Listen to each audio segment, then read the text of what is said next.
J'ai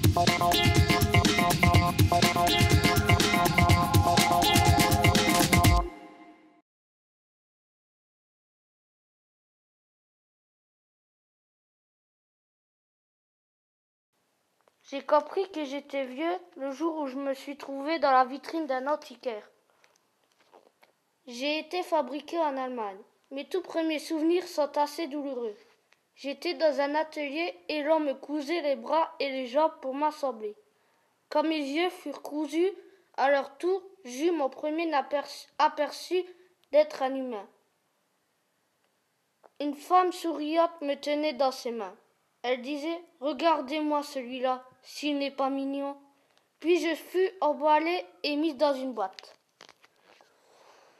Le second visage dont je me souviens est celui d'un petit garçon qui sourit en me serrant contre lui.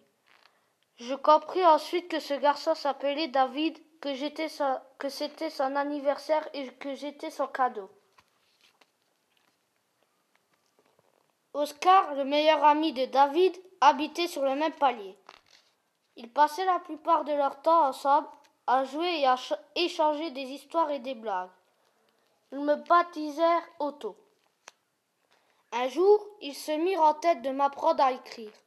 Mais avec mes pattes maladroites, je renversai l'encrier et m'éclaboussai la figure d'encre violette. J'allais garder cette tâche le restant de ma vie. Comme cette tentative était un échec, les garçons allèrent chercher la machine à écrire du père de David qui était plus facile à manier. On s'amusait bien. J'étais utile aux garçons pour toutes sortes de bonnes blagues. Ils me déguisèrent en fantôme, me suspendaient à une corde et me promenaient devant la fenêtre de Madame Schmidt, la vieille dame du dessous. Un jour, David arriva avec une étoile jaune sur sa veste. Oscar demanda à sa maman « Mutti, regarde l'étoile de David. Est-ce que tu pourrais m'en faire une comme ça ?»« C'est impossible, répondit-elle, parce que tu n'es pas juif. »« C'est quoi être juif ?» demanda Oscar. « Les juifs sont différents. Ils ont une autre religion, le gouvernement est contre eux et leur rend la vie très difficile. C'est injuste et très triste, on les oblige à porter cette étoile pour les reconnaître. » Un autre jour de tristesse fut celui-là où nous allâmes à la guerre dire au revoir au père d'Oscar. Appelé par l'armée, il partait pour le front où la guerre faisait rage. Puis les bombardements commencèrent. Les sirènes donnaient l'alerte du haut des toits et nous devions descendre aussi vite que nous pouvons nous mettre à l'abri dans la cave. Les quartiers entiers étaient pulvérisés au milieu des ruines et des incendies gissaient d'innocentes victimes. Un jour, une explosion soudaine me projeta en l'air dans un nuage de fumée et je perdis connaissance. Au bout de combien de jours ai-je retrouvé mes esprits? Je me suis réveillé sur une pile de débris carbonisés. Tout autour de moi, il n'y avait que des ruines. Arrivèrent des tanks et des soldats. J'entendis des fusillades. J'étais au milieu de violents combats. Soudain, un soldat avec un visage très sombre s'arrêta devant moi et me regarda l'air saisi. Il me souleva. À cet instant précis, je sentis une douleur fulgurante me traverser le corps. Le soldat qui me tenait contre sa poitrine s'effondra en gémissant. Nous avions été touchés par la même balle. Deux hommes arrivèrent et nous emmenèrent sur un brancard. Le soldat, un GI américain, m'étreignait toujours contre sa poitrine. Il s'appelait Charlie. On nous amena dans un hôpital et il me garda près de lui. Son état s'était amélioré. Il me recosit la déchirure causée par la balle. Il disait à tout le monde « Regardez cet ours en peluche. Croyez-le ou non, il m'a sauvé la vie. » Quand le GI Charlie fut finalement décoré, il m'épingla sa médaille sur ma poitrine. L'histoire fut le tour des journaux en voyant ma photo partout. Je fus très fier de toute cette attention. Charlie me baptisa Alomo et je deviens la mascotte de son régiment.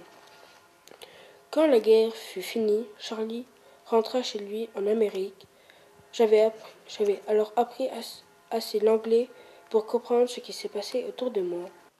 Le lendemain matin, je fus ramassé par une vieille femme qui faisait les poubelles.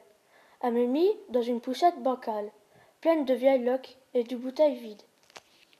Elle me vendit à l'antiquaire, qui remplaça mon œil, me gratta la boue, me raccommoda et me lava. Ça te fera bien, un collectionneur, se dit-il à lui-même, en m'installant dans la vitrine de son magasin. Je restai assis là à regarder le monde passer. J'avais tout de même l'air d'une épave, et mon air pitoyable n'attirait personne. Des années et des années passèrent, jusqu'à un soir pluvieux où un gros monsieur s'arrêta devant la vitrine et m'examina attentivement. Il entra dans la boutique et dit au marchand, avec un fort accent allemand, « Cet ours en beluche dans la vitrine, c'était le mien quand j'étais petit. Je le sais à cause de la tache violette sur la figure. Combien il coûte? Cet acheteur était mon vieil ami Oscar. Je ne l'aurais jamais reconnu. » Oscar m'emmena dans sa chambre d'hôtel. La presse eut vent de mon histoire, et pour la seconde fois, sut ma photo dans les journaux. Un touriste allemand survivant de la guerre retrouve son ours en peluche chez un antiquaire américain. Le jour qui suivit la publication de ma photo, le téléphone sonna. Qui? Quoi? C'est impossible. Toi, David, tu es dans cette ville? Oui, Otto est là. A fait que moi. Oui, j'arrive tout de suite. Donne l'adresse. Nous prîmes un taxi et une heure plus tard, nous étions les trois réunis et fêtons nos retrouvailles. Ce que j'entendis me peina profondément. David et ses parents avaient été déportés dans un camp de concentration. Ses parents étaient morts là-bas, dans une chambre à gaz. David avait survécu malade et affamé. Le père d'Oscar avait été tué sur le front, et sa mère était morte également pendant les bombardements, écrasée sous les décombres d'un mur. Oscar avait survécu malgré ses blessures.